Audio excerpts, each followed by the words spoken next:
J'ai accumulé des mauvais résultats en trading pendant très longtemps. Avant, mes graphiques ressemblaient à ça ou encore à ceci. Jusqu'au jour où j'ai ajouté cette notion à ma stratégie. Et depuis ce jour-là, j'ai des résultats comme ça, ou bien encore comme ceci. Dans cette vidéo, je vais te montrer exactement de quelle notion il s'agit et comment est-ce que tu peux implémenter justement cela dans ta stratégie pour augmenter tes trades gagnants et changer radicalement ta rentabilité.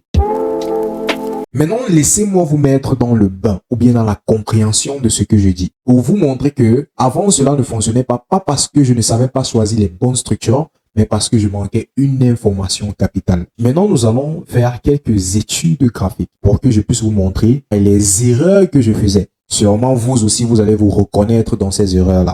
Bien, là, nous avons un exemple très classique. Disons que vous avez vu la vidéo de chaîne de trading, on vous a dit que la tendance est votre ami. Donc là, nous sommes sur une tendance baissière, premièrement. Maintenant, je vais m'intéresser à la structure récente, qui est justement cette structure-ci. Et là, je vais trouver ici un BOS ou bien encore une cassure de structure. Là, je vais également avoir de l'imbalance ici, ce qui prouve que cette structure est une structure très valide et que cette zone est une zone très importante.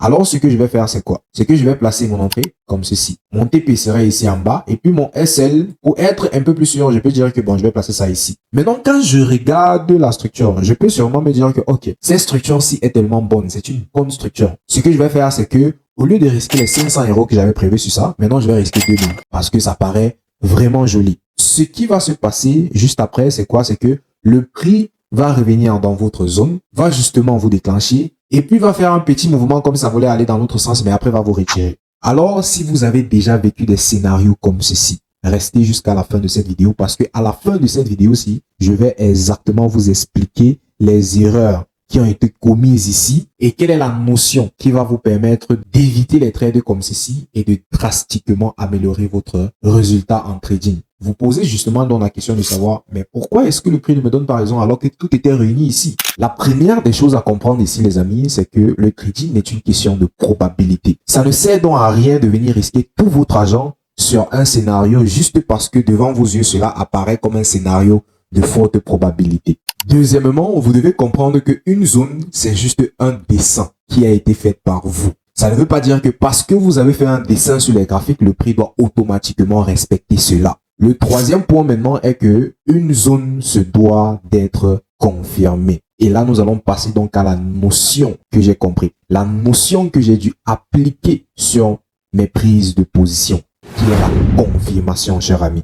Maintenant, au niveau de la confirmation, ce que vous devez comprendre, c'est quoi? Premièrement, c'est que une confirmation n'a pas le droit d'être compliquée. Deuxièmement, pour qu'une confirmation soit efficace, elle doit être choisie sur le bon time frame. C'est-à-dire, vous devez savoir l'unité de temps correcte que vous devez choisir. Si vous ne choisissez pas la bonne unité de temps, je vous assure que votre confirmation se fera balayer. Troisièmement, une confirmation ne garantit pas le succès. Elle augmente juste la probabilité. Maintenant, lorsque nous allons donc parler de confirmation ici, nous allons faire référence à quoi? Vu que vous avez vu sur chaîne de trading déjà que j'ai dit que d'habitude, on peut avoir des confirmations avec bougie ou bien des confirmations avec structure. Mais dans cette vidéo, nous allons nous concentrer uniquement sur la confirmation avec structure. Maintenant, qu'est-ce que vous allez donc utiliser comme confirmation? Et là, ce que vous devez comprendre, c'est que lorsque vous utilisez la confirmation avec la structure, vous devez automatiquement changer l'unité de temps de votre zone. Disons par exemple, si j'ai une structure comme ceci et que j'ai une zone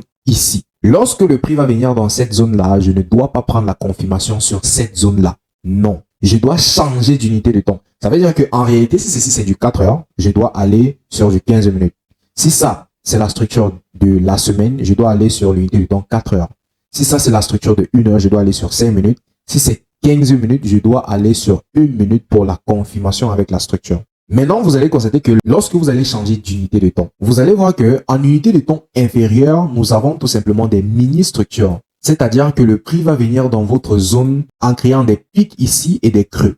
Là, nous avons un pic, nous avons un creux, nous avons un pic, nous avons un creux, nous avons un pic, nous avons un creux. Voilà comment le prix va approcher votre zone sur une unité de temps inférieure. Ce que j'attends lorsque le prix va arriver dans ma zone, cher ami, c'est ce que j'appelle ici une cassure. C'est la cassure qui confirme la confirmation. C'est vrai que je viens un peu de créer le français là-bas, mais c'est juste pour vous faire comprendre que lorsque le prix va arriver dans ma zone, ce que je veux avoir ici, c'est une cassure haussière. Pourquoi une cassure haussière? Parce que dans ce cadre-ci, je cherche à acheter. Donc, la cassure, généralement, sur les marchés financiers, cher ami, c'est ça qui est le secret de tout. Tout ce que je recherche ici, c'est une cassure haussière. Que ce soit la cassure de ce plus haut, comme ceci, ou bien que ce soit la création d'une nouvelle mini-structure qui a été cassée ici à l'intérieur. Ça veut dire que là, ici, j'ai une autre cassure comme ça. Je ne sais pas si vous comprenez, les amis, mais ne vous inquiétez même pas. Si vous ne comprenez pas lorsque nous allons passer sur les graphiques, vous allez comprendre. Vous allez sûrement vous poser la question de savoir, OK, mais pour entrer, comment est-ce que je vais entrer? Où est-ce que je vais placer le stop loss dans ce cadre-ci? Et là, je vais tout simplement vous dire que quoi, cher ami? Lorsque je vais avoir une cassure haussière, ce qui va se passer, c'est qu'il y aura création d'une impulsion. Et cette impulsion-là, c'est quoi ici, les amis? C'est ça. Là, j'ai la création de cette impulsion-ci. Une fois que j'ai la création de cette impulsion, je vais tout simplement prendre soit 50% de cette impulsion, soit je vais prendre à partir du niveau qui a été cassé, comme ça. Mais pourquoi est-ce que je favorise la plupart du temps 50% de cette impulsion? Parce que parfois aussi, vous pouvez voir que cette impulsion peut être un peu éloignée, comme ça. Ça veut dire que si l'impulsion est trop éloignée, la probabilité que le prix revienne au niveau qui a été cassé est légèrement faible. Je ne sais pas si vous comprenez, cher ami. Lorsqu'on va passer sur les graphiques, vous allez mieux comprendre. Donc, ce que je vais essayer de faire ici, c'est quoi? C'est qu'une fois que j'ai ma cassure, je vais placer mon entrée comme ça. Je vais placer mon SL ici en bas, comme ceci, et je vais placer mon TP juste ici en haut, comme ça. C'est aussi simple que ça. Ceci, cher ami, c'était un exemple sur l'achat. Maintenant, nous allons passer sur un exemple de la vente. Pour la vente, j'aurais plutôt une structure baissière comme ça. Maintenant, vous allez sûrement vous poser les questions de savoir quels sont les différents types de structures que je vais rechercher. Comment est-ce que je vais? Ne vous inquiétez pas avec ça. Si vous devez prendre une notion dans cette vidéo qui va rester avec vous pour toujours, ça serait la notion de la cassure. Lorsque j'ai une cassure baissière, c'est une structure baissière. Que ce soit épaule, tête, épaule, peu importe ce que c'est. Si j'ai déjà une cassure baissière, c'est une structure baissière. Ne vous compliquez pas la tâche. Maintenant, je vais m'intéresser à cette zone, une zone que j'aurai ici. Lorsque nous allons passer sur les graphiques, je vais vous dire un peu les critères de la zone. Comment est-ce que vous devez considérer la zone? Lorsque j'ai identifié ma structure et ma zone, je change d'unité de temps. Et quand je vais changer d'unité de temps, je vais constater que en unité de temps inférieure, généralement, le prix va approcher ma zone comme ceci. En mini structure, je vais juste m'attendre à une cassure dans ce cas baissière. Là, j'ai la cassure baissière comme ça.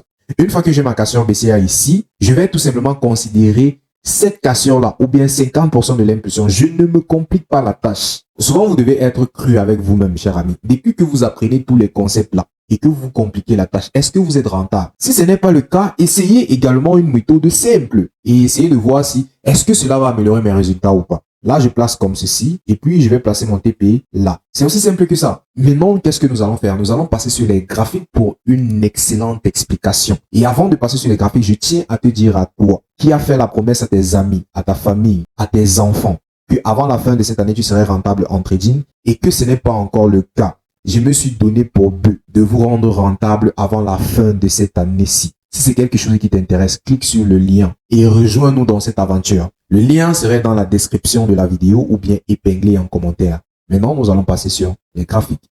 Et comme je vous ai promis au début, nous allons d'abord essayer de voir les exemples qui n'ont pas fonctionné et voir comment est-ce qu'on pouvait éviter cela. Bien, cet exemple-ci était la structure de 4 heures. Ce que nous allons donc faire, c'est de descendre en M15 pour voir si est-ce que dans cette zone, nous avions une raison d'entrer dans ce trade-ci. Je vais enlever ceci pour que vous puissiez mieux voir. Là, vous allez voir que quoi? Que le prix en venant dans la zone est justement en train de former seulement des plus bas. Un plus bas comme ça et un autre plus bas ici également. Donc, ça n'a pas fait de cassure baissière. Je ne vois donc pas pourquoi est-ce que je devais entrer ici pour vendre parce que ça ne m'a pas donné de raison de vendre. Maintenant, ce que je vais attirer votre attention sur ça ici, c'est que je vais également vous montrer l'importance de bien choisir votre unité de temps. Parce que là, nous sommes en M15, n'est-ce pas?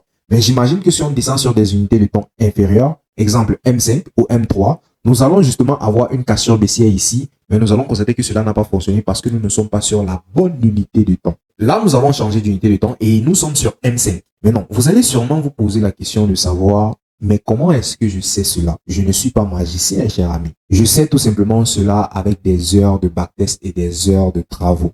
Donc là, vous allez voir que nous avons une cassure baissière ici. Mais le prix n'a pas fonctionné. Et puis, vous allez vous dire que, ouais, chef de trading a dit qu'on devait juste rechercher une cassure baissière. Oui, c'est vrai, je l'ai dit. Mais vous n'êtes pas sur la bonne unité de temps. Voilà pourquoi cela n'a tout simplement pas fonctionné parce que vous n'êtes pas sur la bonne unité de temps. Maintenant, passons maintenant sur d'autres exemples un peu plus concrets dans le cas où nous avons des cassures. Comment est-ce que je dois justement effectuer mes entrées? Là, je peux observer une structure baissière, comme ça. Pourquoi? Parce qu'il y a une cassure baissière ici. Voilà pourquoi j'appelle ceci une structure baissière. Une fois que j'ai ma structure baissière, je vais venir marquer ma zone comme ça. Et là, vous allez vous dire, mais alors, cette zone est grande. Justement, la zone est grande. Mais je ne m'inquiète pas du tout. Parce que ce que vous devez comprendre, les amis, c'est que l'erreur que vous allez aussi faire, c'est d'essayer de raffiner vos zones alors que vous devez prendre une confirmation. Normalement, si je suis sur la bonne unité de temps de confirmation et que cette zone-ci doit me donner une confirmation, même si elle est grande comment, tant que le prix a touché ça et le prix doit retourner, ça va retourner. Je ne sais pas si je me fais comprendre. Mais encore, pour ceux-là qui veulent toujours peut-être raffiner, vu qu'ici nous sommes sur du 4 heures, ce que vous pouvez faire, c'est aller maintenant sur du 1 heure pour avoir un peu des informations qui vont vous permettre de raffiner votre zone. Par exemple, là, je peux constater qu'il y a de l'imbalance ici, donc je peux raffiner la zone pour mettre là. Maintenant, vous allez voir que parfois d'autres personnes vont encore venir mettre la zone comme ça pour considérer uniquement cette FVG-là. Vous ne voyez pas que vous-même vous avez dérangé. Le marché n'appartient pas à vos parents. Donc, ce que vous devez faire, c'est quoi? C'est que si j'ai déjà raffiné comme ça, je peux laisser ça comme ceci parce que de toutes les façons, je vais prendre une confirmation. Je n'ai pas besoin d'être précis dans mes entrées. Donc, maintenant, ce que nous allons faire, c'est d'aller donc sur M15. Et en M15, ça, c'est la zone que j'ai tracée. Mais j'aimerais mettre la zone là comme ceci, grande comme c'était en H4, pour que vous puissiez mieux comprendre. Maintenant, une fois que le prix a touché ma zone, ça ne veut tout simplement pas dire que je dois entrer. Non. Et là, vous pouvez voir que quoi? Le prix a touché la zone une première fois, mais ne m'a pas donné une cassure baissière. Ici non plus. Ce plus bas-ci, par contre, a été respecté. Là, ceci a été respecté. J'attends une cassure baissière. C'est ça que j'attends.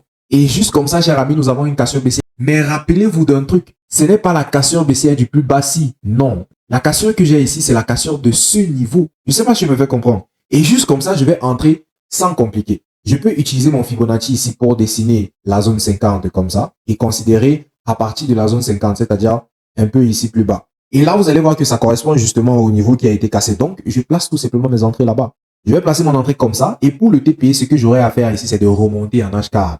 Et là, je vais justement viser le plus bas de la structure, comme ça. Cher ami, c'est aussi simple que ça. Je ne vois pas pourquoi vous compliquez la tâche. Et juste comme ça, cher ami, le TP a été touché. Je ne sais même pas si je vais seulement crier ou quoi, mais rendez votre trading simple. Quand vous allez rendre cela simple, vous allez trouver la rentabilité. Mais si vous voulez toujours des concepts compliqués et des trucs compliqués, vous allez seulement passer le temps à voir des vidéos sans résultat. Passons sur un exemple d'achat. Si je veux acheter en utilisant cette approche, comment est-ce que je dois me comporter? Et là, j'ai un autre exemple excellent ici. Pourquoi? Là, nous avons une cassure haussière, comme ça. Ça veut dire que ceci est une structure haussière dans ce cas. Donc, je vais m'intéresser aux informations qui vont se trouver sur son impulsion. Là, je peux avoir de l'imbalance ici. Je peux également avoir le bloc qui est ici en bas. Maintenant, si vous avez un doute entre savoir si c'est l'imbalance que je dois choisir ou bien si c'est l'autre bloc que je dois choisir, choisissez les deux. Déjà, si vous prenez une confirmation. Et comme j'ai dit, les amis, dans la formation que j'ai lancée, nous expliquons quand est-ce que vous devez entrer avec confirmation, quand est-ce que vous ne devez pas prendre de confirmation, quand est-ce que vous devez entrer sur l'imbalance, quand est-ce que c'est l'ordre de bloc. Tout est expliqué là-bas.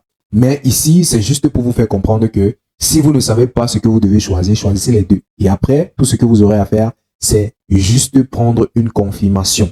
Si ça a frappé sur l'imbalance et donner la confirmation, prenez. Si ça a frappé sur l'ordre de bloc et donner la confirmation, prenez.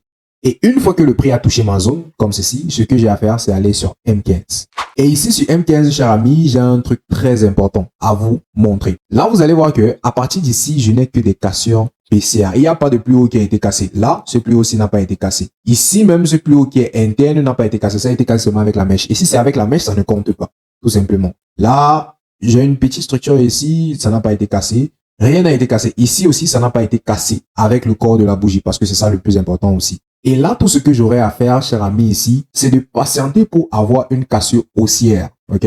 Et là, j'ai ma cassure haussière ici. Je n'attends pas forcément que ce soit ce plus haut qui soit cassé. Non. Je vais juste avoir ma cassure. Une fois que j'ai cette cassure, je vais considérer les 50% de Fibonacci de cette cassure-là. Parce que vous voyez que ici, l'impulsion est un peu trop loin. Donc, si je place ça ici, ça peut ne pas arriver là-bas. Je peux placer ça plutôt à partir de ce niveau-ci. Là, j'ai zoomé pour que vous puissiez mieux voir. Et là, je place mon entrée comme ceci. Je vais placer également mon stop loss ici en bas. Et c'est tout.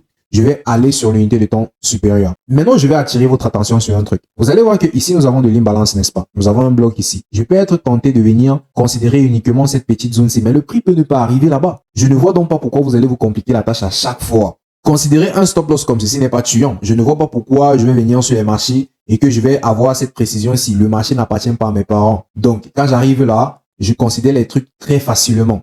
Et puis, je vais remonter sur H4 pour viser le plus haut. Donc là, une fois en H4, je vais viser le plus haut comme ceci. Et là, on va essayer de voir le prix continue. Toujours, le stop loss n'a pas été ramassé, le prix continue.